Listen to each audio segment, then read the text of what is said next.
সালাম আলাইকুম ভাই।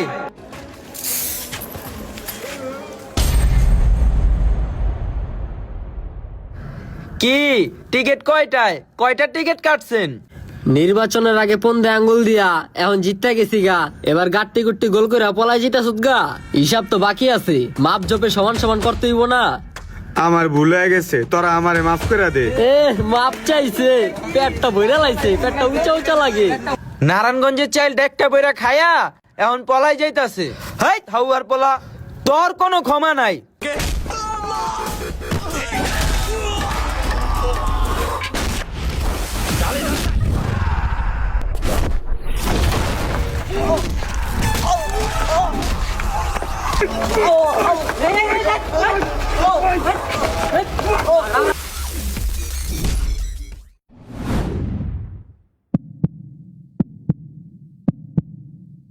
এতটি পোলাপাইন মিল্লা যদি একটা মানুষরে মারেন কি থাকে এই বেডার? ওরে মাইরা ফালামু। দল জিতার আগে অনেক জ্বালাইছে।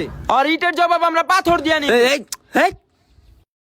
ভাই আপনারা তো সবাই মুসলমান, আমাকে প্রিয় নবী কইলো পশু পাখির উপরে তোমরা জুলুম করেও না। আর আজকে মানুষ হয়ে আপনারা মানুষের উপরে জুলুম করতে আসেন। এই লোকটা হয়তো বা ভুল করে ফেলাইছে, আপনার গুলোকে বাড়াবাড়ি করে ফেলাইছে, এটা ওনার অপরাধ। তাই বললে কি ইটের জবাব পাথর দিয়ে নিবেন? লোকটারে কি ক্ষমা করে দেওয়া যায় না? আপনারা কত দামি মানুষ, প্রিয় নবী যে কিনা পৃথিবীর থেকে বেশি দামি। যে লোকটা তার গালি দিত তার লেগে সে দোয়া করত, যে লোকটা তার ক্ষতি করত তার লেগে সে উপকার চাইতো।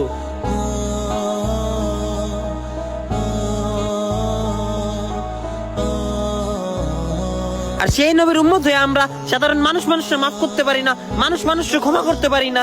একটু মাফ করে দিলে কি হয়? যদি আপনারা মাফ করেন আপনারা ঠকবেন না, আপনারা আরো জিতবেন।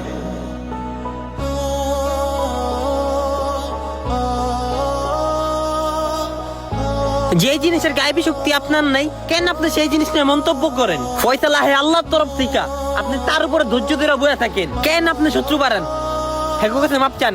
না ভাই, আমরা ওনার কাছে মাপ চাই, আমগরে মাফ করে দেন ভাই। ভুল হয়ে গেছে গা ভাই, আমগো ভুল হয়ে গেছে ভাই, আমগো মাফ করে দিন।